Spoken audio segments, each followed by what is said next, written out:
ये question board exam में 2024 में आया था।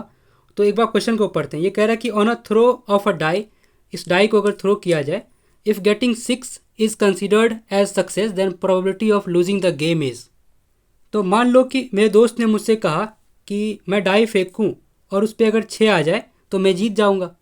वो डाई फेंकता है और कहा कि अगर 6 आ जाए, है ना, तो मैं जीत जाऊंगा। तो तो डाइस के पास कितने ऑप्शंस है, इस डाई जो है इसके पास ऑप्शंस कितने हैं इसके पास, इस पे क्या क्या आ सकता है? या तो 1 आ सकता है, 2 आ सकता है, 3 आ सकता है ना, 4 आ सकता है, 5 आ सकता है, 6 आ सकता है। तो टोटल ऑप्शंस जो डाई के पास है, इस डाइस के पास, वो है 6, है ना। इसके पास 6 ऑप्शंस हैं कि ये नाच कर ये चीज़ें ला सकता है। एक बार नाचेगा तो ये आ जाएगा, कोई भी आ सकता है, इनमें से कोई आ सकता है।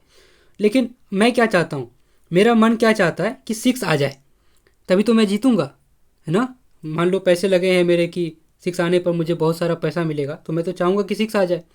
तो बताओ 6 आने की मेरे पास कितने ऑप्शन है? इस डाइस के पास तो एक ही 6 आ सकता है यार, है ना। इसके पास या तो 1 आएगा, 2 आएगा, 3 आएगा, 4, 5, 6 तो एक ही है इसके पास। तो मैं तो मेरे पास, मेरे हाथ में कितना ऑप्शन है, जो ऐसा ऑप्शन जिसको, जो मुझे पसंद है, मेरे फेवर में है, वो है एक। सिर्फ एक ही ऑप्शन है मेरे पास कि 6 आने के लिए 6 आ जाए बस।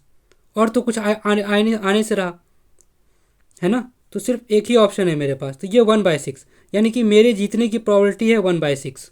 ये समझ में आ रहा है? तो बताओ मेरे हारने की प्रोबेबिलिटी कितनी होगी? तो देखो, डाइस के पास अभी भी 6 ऑप्शन है। डाइस के पास तो हमेशा ही 6 ऑप्शन है, जब भी नाचेगा इन 6 में से कुछ आएगा। तो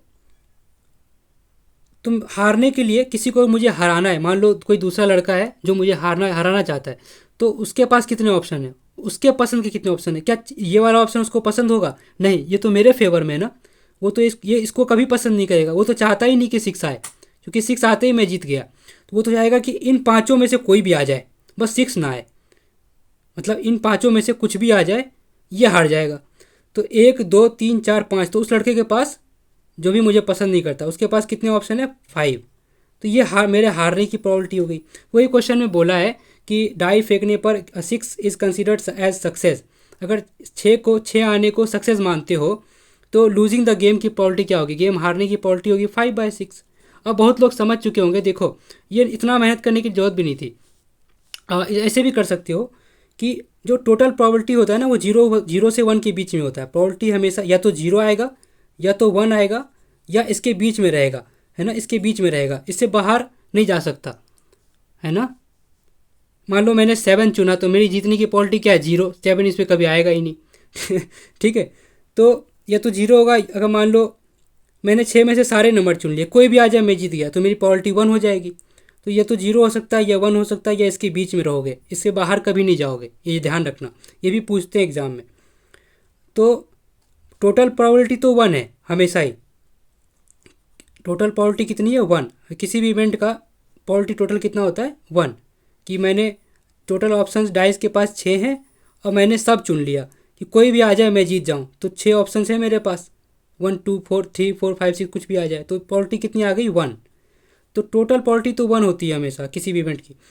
तो उसमें से वो चीज़ें निकाल दो, हारने की प्रोबेबिलिटी मतलब निकाल दिया जाए। तो इसमें से मैं अगर अपने जीतने की प्रोबेबिलिटी, क्योंकि मुझसे ये पूछा गया है, तो मैं अगर इसको निकाल दूँ, है ना, 1/6, तो भी 5/6 आ जाएगा। मतलब टोटल प्रोबेबिलिटी में से जीतने की प्रोबेबिलिटी हटा दिया, जो बचा वो क्या बचा? हारने की प्रोबेबिलिटी, मेरे हारने की प्रोबेबिलिटी।